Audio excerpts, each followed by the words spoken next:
आप लोग को पता है कि जब आप लोगों के पहले के समय में जब राजा रजवाड़ा लोग युद्ध के लिए जाते थे तो क्या होता था? सब वीरोत्तेजक और चारण होते थे जो कि राजा की वीरता की, बहादुरी की और उनके खानदान में कैसे कैसे बहादुर लोग हुए उन सब का गायन करते थे। तो इससे क्या होता था? एकदम एक जोर का उत्साह। और अब क्या हो गया ना कि हम लोगों में उत्साह जगाने वाला बहुत सारे लोग हैं, पर जागने वाले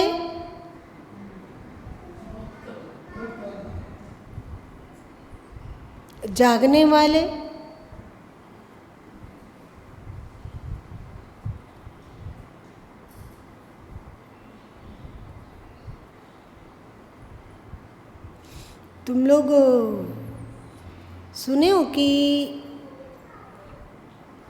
एक सियार को शेर का खाल मिल गया, फिर क्या हुआ? कोई बताओ माइक पे।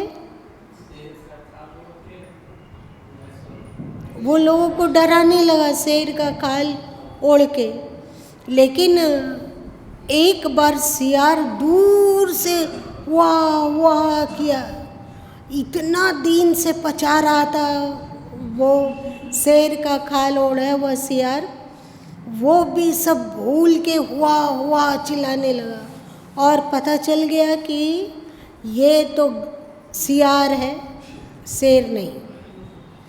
वैसे ही अभी हम लोग कितने धर्मात्मा दिख रहे हैं ना? नहीं दिख रहे हैं? हम लोग अभी गाते हैं कि जम्वा से आया अमरवा देशवा, अमरता की बात कर रहे हैं, लेकिन एक कोई सियार भुगता है कि तुम इस जाति के हो, तुम उस जाति के हो, तुम ओबीसी हो, तुम क्या हो? एसटी हो, एससी हो और जनरल हो। कोई एक उधर से सियार हुआ हुआ करता है तो हम लोग फिर क्या चिल्लाते हैं? जोर से बोलो, क्या आप लोग वैसे ही हो?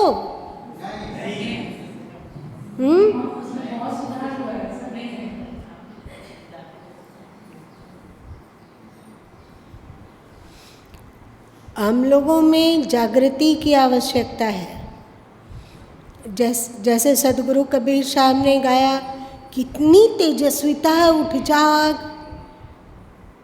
उठ जाग उठ जाग मुसाफिर, भोर भई अब रैन कहाँ जो सोवत। कोई भी आता है लंदुआ पंदुआ हम लोगों को गाली दे के चला जाता है।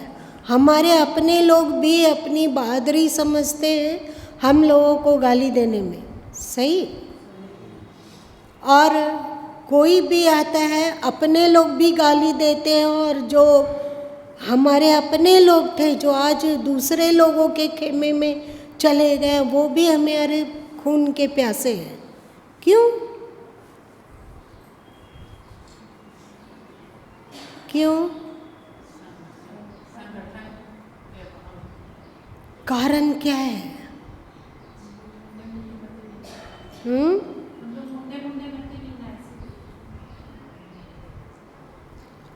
वैसा नहीं है, लेकिन और होश की आवश्यकता है और जागरण की आवश्यकता है। एक कहानी पढ़े थे कि एक कोई कसाई ढेर सारा भेड़ों को पाला, क्योंकि वहाँ का जो राजा था उसको भेड़ का मांस बहुत प्यारा लगता था, तो सैकड़ों सैकड़ों भेड़ को पाला गया। तो उतनी भीड़ और उसमें से एक भेड़ को अलग किया जाता है और उसको अपने विधि विधान से उसको काटा जाता है। तो इसके कारण ना अन्य जो भेड़ें थी वो बहुत विचलित और होता, लेकिन फिर उसे जो कसाई था उसे एक उसने स्लोगन दिया, एक कहावत बोला, ये जो कट रही है वो भेड़ है, तुम सब नहीं, तुम कभी नहीं कटोगे, तुम भेड़ नहीं हो। तो फिर जब एक भेड़ उन लोगों में से निकाली जाती तो वो भेड़ जाते समय में दर्दनाक पुकार पुकारती कि कोई बचा लो। इतनी इतनी भेड़ें हैं, उनमें से एक भेड़ अलग किया जा रहा है तो बचा लो में आती, सबको पुकारती। लेकिन जैसे द्रौपदी की पुकार भरी सभा में कोई नहीं सुना था, तो वहाँ तो श्री कृष्ण थे। लेकिन श्री कृष्ण द्वापर युग में ही कह दिए कि मैं हथियार नहीं उठाऊंगा, और मैं जो ज्ञान की बात कहनी थी अर्जुन को कह दिया, वो श्रीमद् भगवद गीता में है।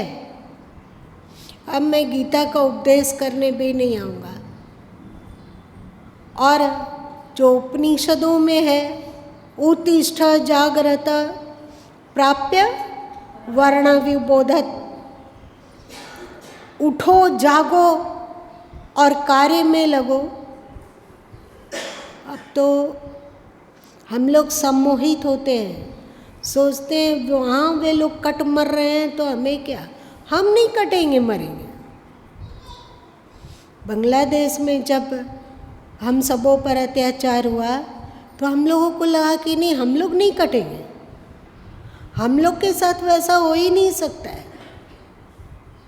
हम लोग तो, कोई कहता है कि हम दलित हैं, कोई कहता है कि हम जनरल कैटेगरी के हैं, कोई कहता है हम लोग ओबीसी हैं, कोई कहता है मैं एससी है, कोई कहता है मैं एसटी है, कोई कहता है हम महतो हैं, कोई कहता है हम रविदासी हैं, कोई कहता है हम बनिया हैं, कोई कहता है हम मराठी हैं, कोई कहता है हम गुजराती हैं।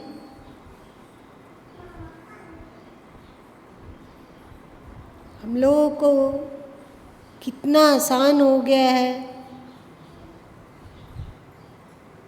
तोड़ना, भटकाना।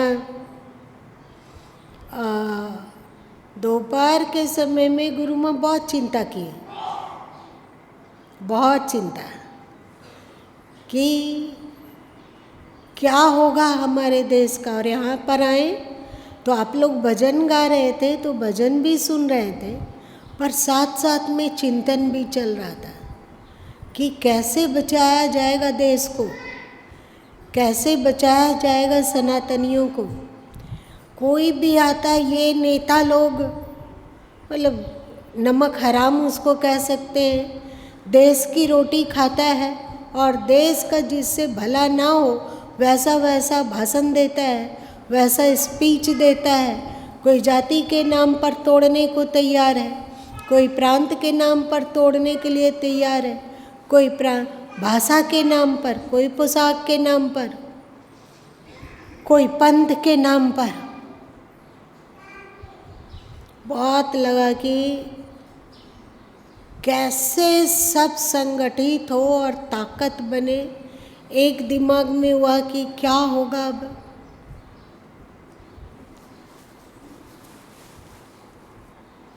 बहुत ही कड़वा कड़वा विचार आया, जो बांट तो नहीं सकते हैं, लेकिन बहुत कड़वा कड़वा विचार आया कि ये बहुत ज़रूरी है कि हम सब सुरक्षित हो, हमारा देश सुरक्षित हो, हमारे लोग सुरक्षित हो, और जो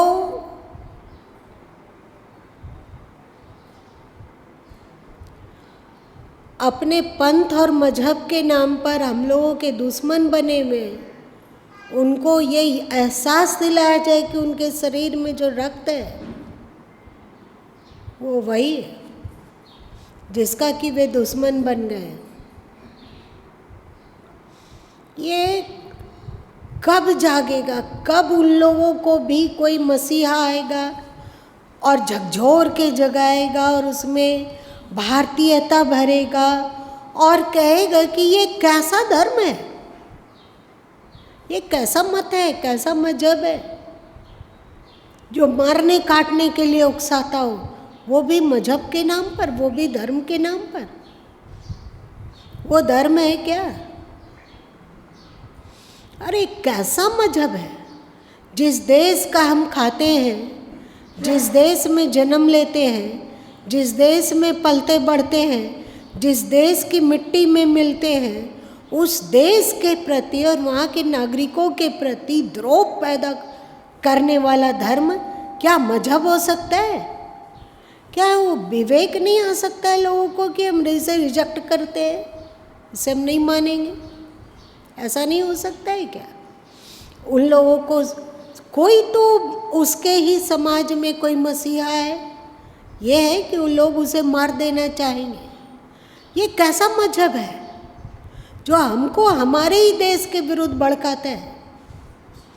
ये कैसा मजहब है जो इंसानियत का दुश्मन जैसा व्यवहार करता है? ये कैसा मजहब है जो दूसरे के धन को लूट लेने की सीख देता है? ये कैसा मजहब है जो नारी शोषण के लिए उकसाता है? उसे काफिर की औरत, काफिर की बेटी, काफिर की बहन, उसे वो भोग की वस्तु समझते हैं। काफिर का धन दौलत, उसे काफिर का धन, वो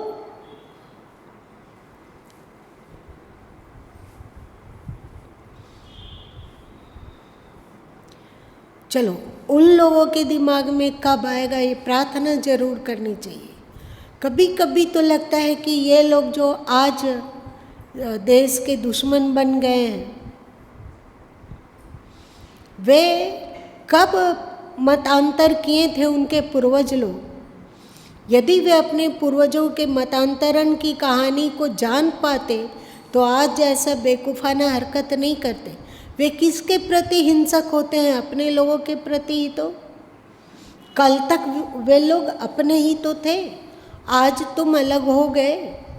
कल तुम्हारे पूर्वज लोग भय के कारण धर्मांतरण किए थे, क्या आज पुनः फिर से उन लोगों को भय दिखलाकर अपने लोगों के बीच में मिलाने का समय आ गया है?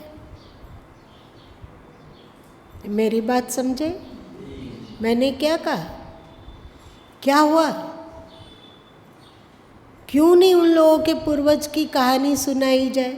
क्यों हम धर्म के नाम पर दूसरे देश का सब कुछ को अपनाते चलेंगे? उसके शब्द, उसके बोल, उसकी भाषा, उसका पोशाक, उसका फैशन, उसका डिजाइन, उसका खान पान, वो उसका नाम क्यों अपनाएंगे? बौद्ध धर्म भारत के बाहर बहुत जगह फैला, लेकिन ऐसा नहीं है कि वे भारतीय नाम को बौद्ध, जाके देखो चीन में बहुत सारे बौद्ध मिलेंगे, जापान में बहुत सारे बौद्ध मिलेंगे, अफ़गानिस्तान में भी बहुत बौद्ध थे जो अब नहीं है। उन लोगों को देखो, चीन में बौद्ध भी है, वो चंगचो नाम से रहता है उसका नाम। ऐसा नहीं कि वे भारतीय नाम रख रहे हैं, ऐसा नहीं है कि भारत के बुद्ध से वे प्रभावित हुए, तो ऐसा नहीं है कि भारतीय पोशाक वे पहनने लगे, भारतीय भाषा बोलते हैं, ऐसा नहीं है। भारत को पूजते हैं, ऐसा नहीं है कि अपने देश से वे गद्दारी करते हैं। तो एक तरफ उनके लिए दर्द और दूसरे हम लोग के लिए कि क्या हो जाता है, हम लोग क्यों पार्टी में बढ़ जाते हैं। जैसे जाति था आज वैसे ही पार्टी है। और ये जो 2 दिन के क्या बोले, इनको कौन से कड़वा बात बोले, अपने आप को देश का नेता सोचते हैं और केवल एक तरफा बात बोलते हैं। अंधे हो गए हैं ये लोग। कितने लोग उस हत्या का निंदा किया, कितने नेता लोग। तो इस नेता को पीटने की आवश्यकता नहीं है क्या? नेता को एक तरफ किनारे फेंकने की आवश्यकता नहीं है कि ये नेता नहीं है। ये केवल तुष्टीकरण की भाषा जानते हैं। उनको देश से लगाव नहीं, अपनी कुर्सी से लगाव है। उन कुर्सी के लिए वो चाहे तो देश को भी बेच देंगे। तो क्या सनातनी लोगों को जागने की आवश्यकता नहीं है? क्या आप लोग भी चिंतित हुए हैं? बहुत ज़्यादा। लेकिन केवल मुट्ठी भर लोगों के चिंतित होने से क्या होगा?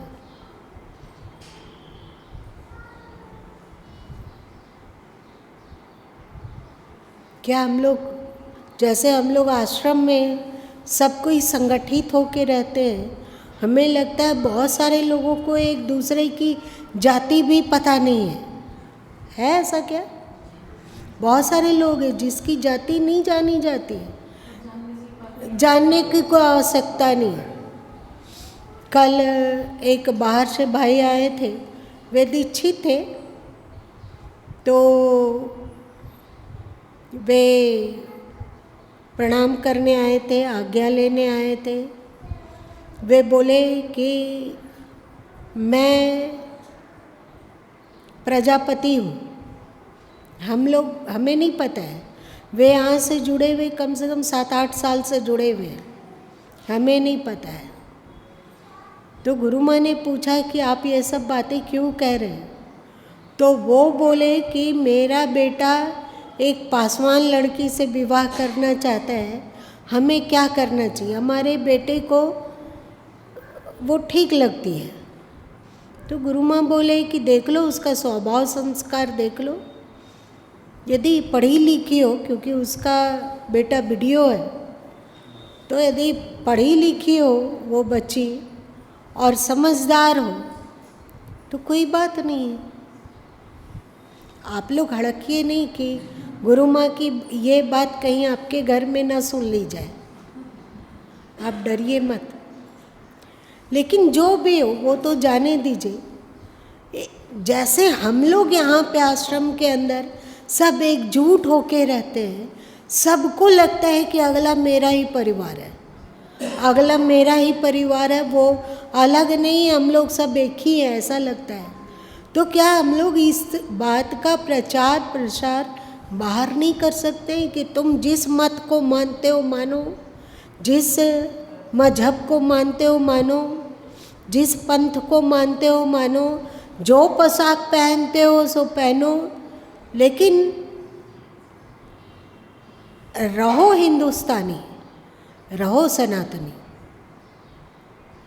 कोई भी आता है, कभी वो रविदास को तोड़ लेता है, कभी महतो को तोड़ता है, कभी आदिवासी को तोड़ने लग जाता है। हम लोग इतना आसान मोहरा कैसे बन जाते हैं?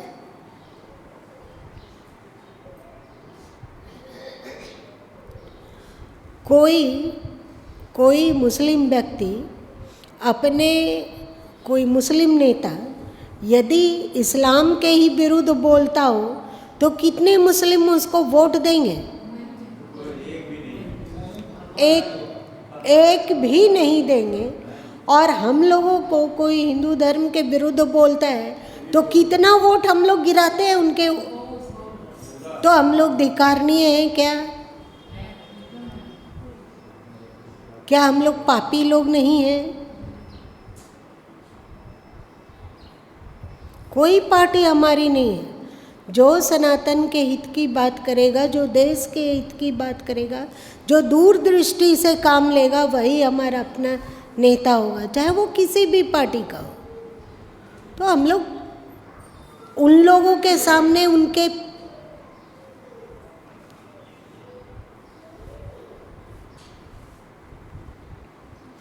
क्या आप लोग बाहर में जाति से ऊपर उठकर एकजुटता की बात आपस में करते हो?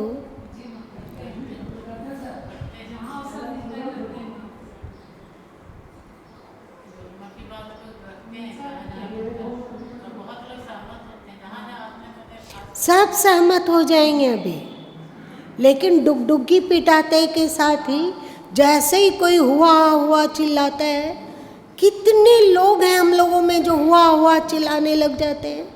कहते हैं अपने आप को सनातनी। इतना भी हम लोगों को अक्ल नहीं है, बुद्धि नहीं है। हमारे पास गीता है, हमारे पास वेद है, हमारे पास उपनिषद है, हमारे पास इतने संतों की बानियाँ हैं, फिर भी हम इतने कैसे सस्ते में बिक जाने वाले लोग हैं।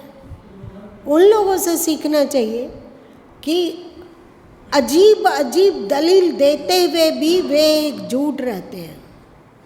अब मान लो हम ही लोग का है, देखो सनातन धर्म में भी त्रुटियां आई कि ये शूद्र है तो उसको वो अछूत है, तो ये उच्च जाति का है, तो ये नीच जाति का है। लेकिन इसका विरोध करने वाले भी बहुत हुए कि नहीं? सनातन धर्म में बहुत हुए, और सब संत इसे डंके की चोट से बोले कि ये सब गलत है ना। लेकिन 72 हुरे और लव जिहाद अथवा लैंड जिहाद, ये सब का विरुद्ध बोलने वाला कितने मुस्लिम खड़े हैं बताओ? तो फिर हम लोग इतने कैसे बिक जाते हैं? काहे नहीं देखते कि ठीक है कि समय पाकर हमारे धर्म में भी कुछ कुछ बुराइयां आई, ऐसा नहीं कि नहीं आई। चाहे अभी तो 10 साल 5 साल से कुछ चिल्ला चिल्ली चिल्लाया जाता है तो लोग इतने प्रभावित होते हैं, और 900 साल तक मुस्लिम लोग हमारे देश में राज्य किए हैं, तो 900 साल में हम लोग के दिमाग में कौन सा गचड़ा बने सो कौन जानता है। शायद उन्हीं ये विदेशी आक्रांता लोग ही हम लोगों को तोड़ने के लिए, बांटने के लिए कर दिए कि ये तो दलित है, उसको अछूत बना के उसको तोड़ दिए, और उसके बाद एक बहुत बड़े संख्या को कि आप लोग राजा हैं, राजा हैं। राजा को राजा से मिलना चाहिए, उसको अलग थलग कर दिए। एक को कह दिया गया कि अरे ये लोग तो बनिया बकाट है, जानता कुछ नहीं है, दिमाग का कच्चा है, बस उसको लाभ कमाना आता है और कुछ नहीं, है ना।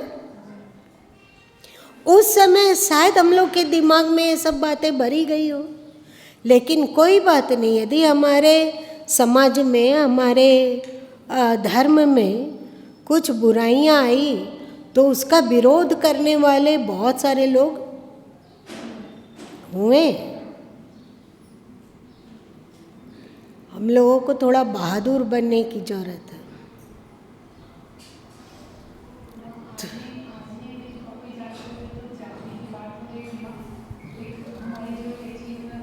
हमारे जो एजी है वो ब्राह्मण है, बहुत अच्छे से वहाँ की है, तो हो गई कि ब्राह्मण भी कोई छोटा होता है, कोई बड़ा होता है, कोई जानते कि हाँ लाला लोग में श्रीवास्तव सबसे बड़ा होता है। तो गुरु माँ पूरा प्रयास किए कि जो गुरु माँ जाति के सच में लिखें उसको हम बताएं कि ये सब काहे पगलाते हैं आप लोग, कुछ छोटा बड़ा नहीं होता है, हम लोग सप्त ऋषि के संतान हैं। आप एक जाति में छोटा बड़ा कह रहे हैं, हम कहते हैं अलग अलग जातियों में भी कोई छोटा बड़ा नहीं है, सब एक ही ऋषि के वंशज हैं। इसमें आप गोत्र बता सकते हो? हाँ बताएं माँ। इसमें आप डीएनए बता सकते हो? डीएनए नहीं बताएं पर गोत्र बोले माँ। थोड़ा सा समय पर जितना हम बोलना है। लगता है क्या किया जाए। बस्ती की बस्ती उजड़ती जाती है, लोग मारे जाते हैं। हमारे लोग बांग्लादेश में मारे गए, हमारे लोग अफ़गानिस्तान में मारे गए, हमारे लोग पाकिस्तान में मारे जाते हैं, हमारे लोग भारत में भी मारे जाते हैं, हमारे लोग मलेशिया में मारे जाते हैं। जहाँ हैं वहाँ पर मारे जाते हैं। हम लोग कब तक कायर बने रहेंगे? जिसके देवी देवताओं के हाथों में इतने अस्त्र शस्त्र हैं, वो इस तरह से क्लीव कैसे बन गया?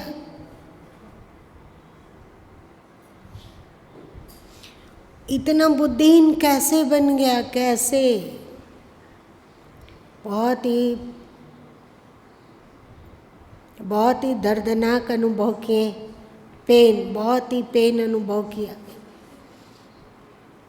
चलो आप लोग जहाँ भी जाओ, जहाँ जिसके साथ उठो बैठो, संगठित और जो हम लोगों के विरुद्ध में बोलता हो, चाहे कोई नेता हो, चाहे वो बीजेपी का नेता हो, चाहे झारखंड मुक्ति मोर्चा हो, चाहे लालू नेता हो, चाहे जेडीयू हो, चाहे अखिलेश हो, या चाहे कोई भी हो, वो रिजेक्ट है। हमारे को तिरस्कृत करता है, हमसे ही वोट लेता है, हमारा ही सपोर्ट लेता है और हम ही को गाली देता है, हम ही को थूकता है, और हम लोग फिर भी उसका पैर पलटते हैं। ये बहुत ही दर्दनाक बात है। हम लोग इतने बुद्धिहीन नहीं होना चाहिए। हम लोगों को भगवान से प्रार्थना करना चाहिए कि प्रभु हम लोगों को अकल दीजिए, हम लोगों को बुद्धिमान बनाइए, हम लोगों को बहादुर बनाइए, हम लोगों को शक्तिशाली बनाइए, हम लोगों को संगठित कीजिए। एक आवाज़ में सारे आवाज़ एक साथ उठे। ऐसा ना हो कि एक कोई अलग भाषा बोल रहा है, कोई अलग भाषा बोल रहा है, कोई अलग भाषा ना। सनातन की बात आती हो तो सब एक साथ, हाँ हम सनातनी हैं, हाँ हम हिंदू हैं, न इस जाति के हैं न उस जाति के, न इस पंथ के हैं न उस पंथ के हैं, न इस प्रांत के हैं न उस प्रांत के हैं, न इस भाषा के हैं न उस भाषा के हैं, हम केवल हिंदू हैं। और अब हिंदू बेवकूफ़ नहीं बनेगा।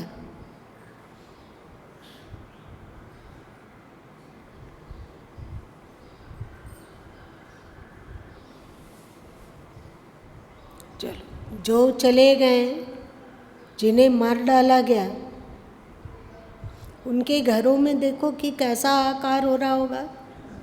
और जो मारे गए, भले ही हम लोग उनको ना पहचानते हो, भले ही उनका नाम ना जानते हो, भले ही उनका प्रांत और भाषा का पता नहीं हो, लेकिन ये पता है कि वे हमारे थे। पता है ना, वे हमारे थे। उसे आताइयों ने मार डाला।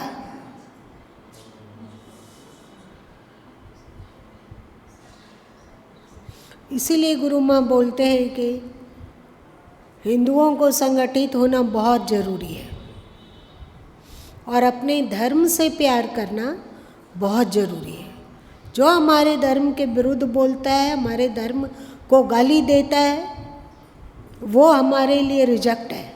चाहे वो कितना भी प्रिय क्यों ना हो, अपना ही भाई क्यों ना हो, अपना ही बेटा क्यों ना हो, अपना ही पति क्यों ना हो, वो त्याज्य है। किसी भी पार्टी का नेता क्यों ना हो, वो तिरस्करणीय है। तुम लोग जहाँ जाओ वहीं पर अपना एक जगह बनाओ, वहाँ लोगों को संगठित करो, उन लोगों को आपस में प्रेम सिखा दो, एक दूसरे के लिए त्याग, एक दूसरे के हित के लिए वे सोचें।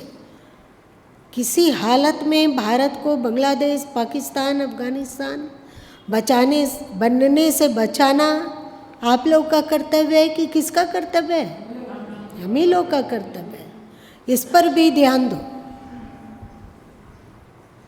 चलो आज इतना ही रहने दो।